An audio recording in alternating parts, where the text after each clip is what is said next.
Alright guys, crazy thing getting ready to happen right now. I just learned something new. Now, what most of you don't know about me, maybe you do, is I am a freaking master in AutoCAD modeling. I love to solid model in AutoCAD because I can quickly create stairs with the curves, with regions, and the offsets, and the snaps. I just really loved it. And now, screen right, I'm using Rhino to do the majority of. I gotta get used to these different keyboard shortcuts. Too many programs. And now what I can do is in Rhino, this is a copy of the original model that I imported in 3D Studio Max, which is camera left. Oh wow. And I have duplicated certain elements to extract the wireframes to then start modifying the forms for the final model. And I was worried that I was going to have to re-import everything, re-render. Obviously, I'll re-render, but I was worried that I was going to have to remodel or re-import the entire scene into 3D Studio. When now I know I could just do my outside geometry, and I can export the entire geometry into this model, and I can create a snapping point to snap the new model to. That is awesome. And if I could figure out a way to maybe put a building or a street outside of this model, that's going to make my presentation even more awesome. But what I wanted to do, I try not to take too much time, but I just get so passionate about this whole thing. Oh yeah, like even that right there is a pretty good camera. Look at that. Look at that. Look at that. Oh, look at that.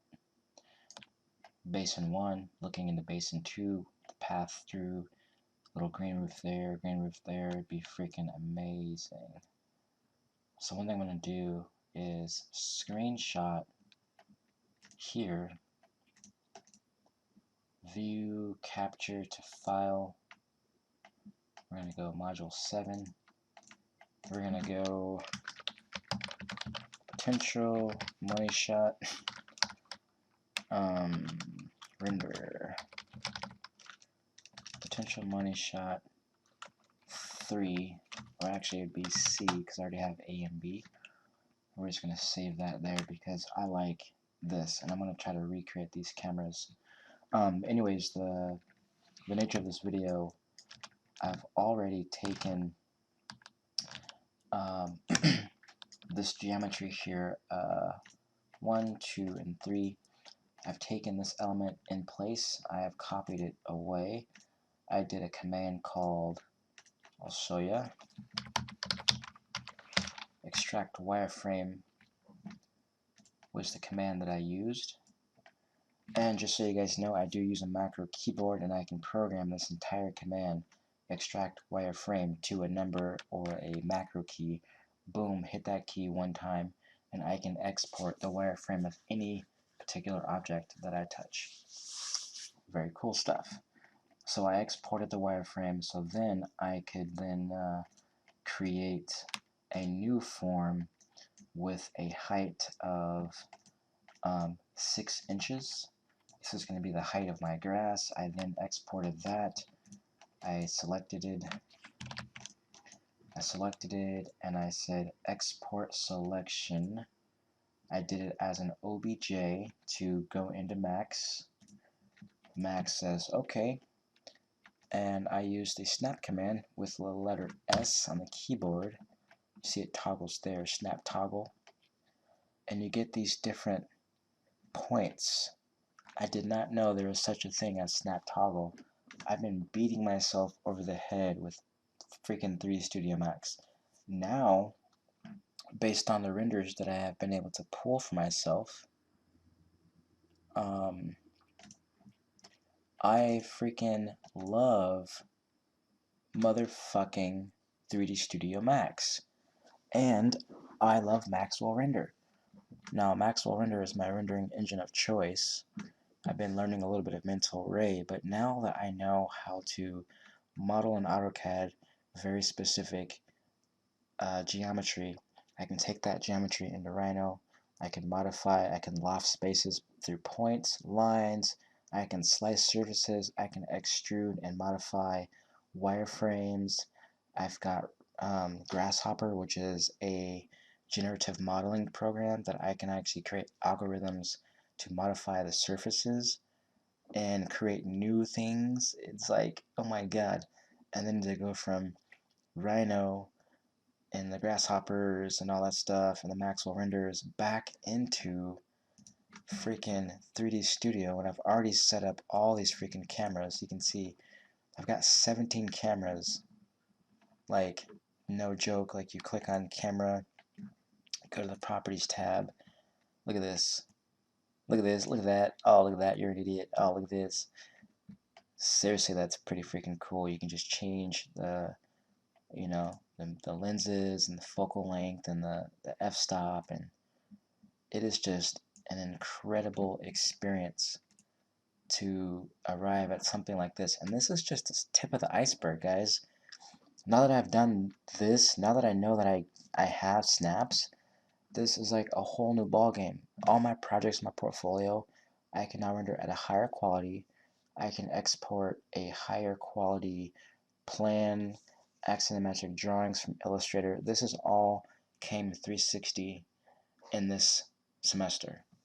And I'm taking this class over the second time, and I guarantee you the first time I took this class, I did not have the focus to do all this stuff. Look at the light, how the shadow is reflected in the glass that wraps around this basin. That is just insane. Insane. Let me get back to it. You guys know my, you know, when I get that energy going. So yeah, we've got snaps turned on. And I can snap to the different corners of everything. So I've got this in place now. I'm going to turn the snap off with the letter S. Now I just get my objects. Now one thing I'm hoping that I could do, let me do a test render real quick. We're going to hit F. I always do that. F9 is pausing. There we go. So we're still going. So basically, in order to render a test render, we're going to do the hard way, just by going up and clicking. Oh, it's on active shade. So we're going to go and hit rendering, render setup. We're going to bring up, and I see I use two screens, so that way I can have a nice, very large option there. We're going to go up to active shade, and we're going to turn it to production. Production render is going to be my Maxwell render. Unified ray tracing. We've got, you can see how now the frame has been opened up to a full frame. Well, what we really want to do is we want to turn this ratio back into, that's going to be under common. We're going to change this back to 3. Now you can see that crop. Now we're going to go ahead and hit render. It's going to open it. Uh-oh. What is it doing? Mental ray. Somehow mental ray is, oh, okay. Okay. That's what happened. It's mental array. We need to actually select Maxwell. Now hit render. That's going to open up Maxwell here on the screen too. I'm not quite sure why it opens up this channel here. I actually don't know what this channel does, but it does usually show like the previous render. I'm just going to close that. Yeah, so now we can see we have the basin, we've got the glass, the railing, we've got this little triangular thing which is going to hopefully have grass on it. There is a Maxwell shader. What I can also do is create a circle or a square, and I could just simply align the square to the corner and just have a square patch of grass. Fucking boring though, right? I want that whole triangular piece to be grass. So anyways, we're going to take this, hit stop. I'm going to save the image as, we're going to go to module 7. We're going to do a folder called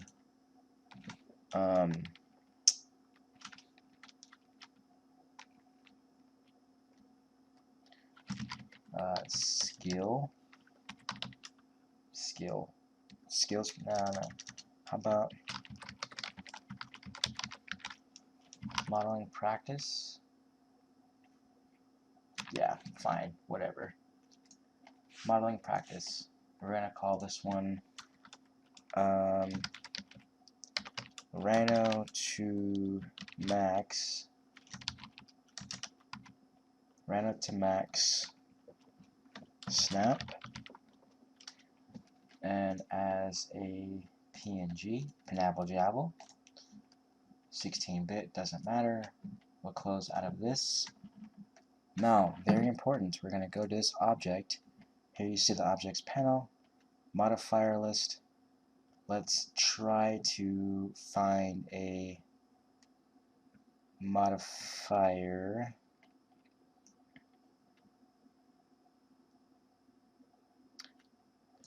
Modifier Maxwell Grass.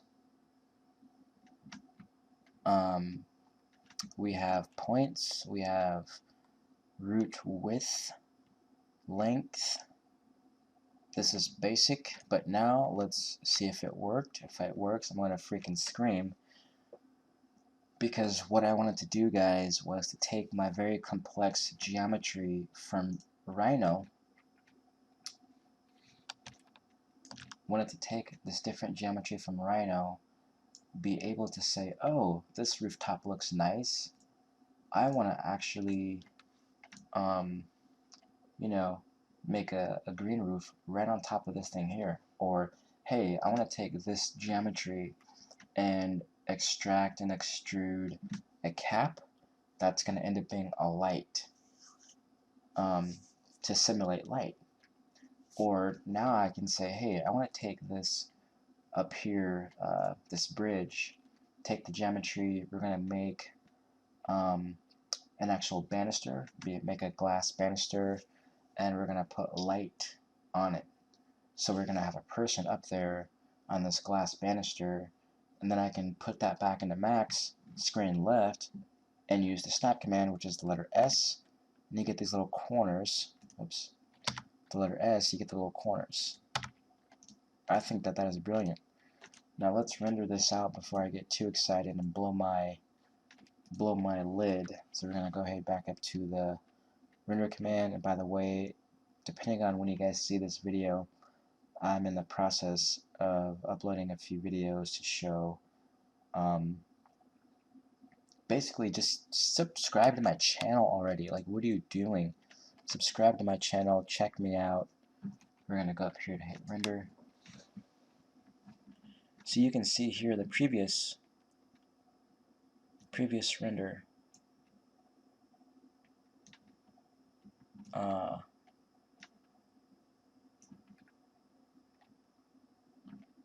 It's going to try and give me grass based on that geometry. This is the moment of truth. Moment of truth. That's a joke from comedians. Very nerve-wracking because I want to master VFX for architecture. I want to have a good portfolio. I want to be an inspiration to my peers, and I want to be utilized in a firm. So I need to make sure that my skill set is high. Come on, baby. Come on, baby. I think the more complex the geometry, the longer it's going to take to get Maxwell to apply grass programmatically.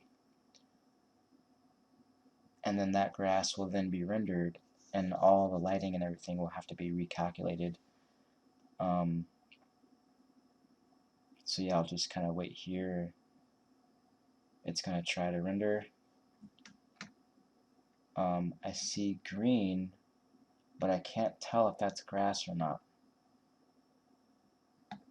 I can't tell if that's grass. But what's cool is at least the color looks very nice. It's going to try to do a 30-minute render. It looks like I might see some grass threads coming through there. One of the things that I might have to do is it looks like the grass intersects the form, or what I might have to do better yet is to change the color of that form that's on top, turn it into a Maxwell grass texture, so that way I have Maxwell grass texture with a physical Maxwell grass, and you can actually see in the shadows the little bits of hair of grass as Maxwell is rendering out the particles there. So what that just tells me, what that just told me, is I'm a fucking genius now, because now I can go from AutoCAD to Rhino solid model to, or from AutoCAD geometry, Rhino geometry, manipulation, trims, joins, weld. It seems so much easier to take that CAD geometry, that precision, that 4 decimal place precision, take it into Rhino, and then in Rhino be able to solid model and start to theorize cameras and placement, and you know, start to think about what more can you do. This has been a very rewarding journey for me. My computer is doing a lot of things right now, and I actually want to check on the status if I can, if it will even let me. Task manager. Yeah, let's see if it's still recording, see if you guys can see this.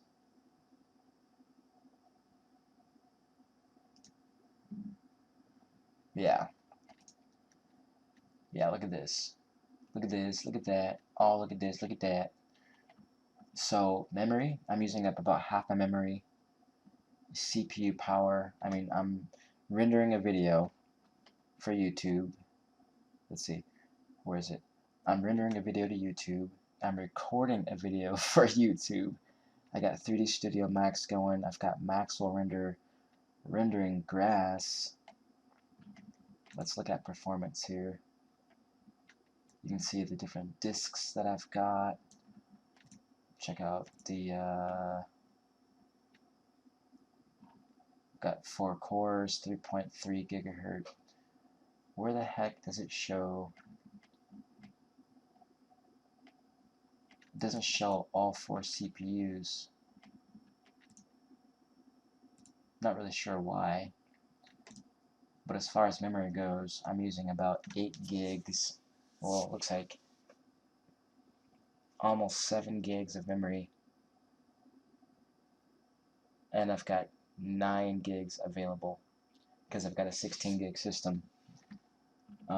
But yeah, moral of that story is this system is fucking beast, and Maxwell Render has proven to do wonders for me once again, because now I know that I can render this triangle Maxwell green grass, and that including the grass hairs hopefully would be all the same color. So now I can actually do my green roof, and I could even tell the green roof that I want the hairs to be a lot longer. And this is where that doing something like the shader, active shader, is going to allow me. Let me just go back to this image here. Could you guys imagine having the green roof, having the new banister with lights, potentially turning this left monolithic into a glass illuminated monolith with a glass with a light cap, and to get some lights that reflect in the basin. I mean, this is going to be just a phenomenal production.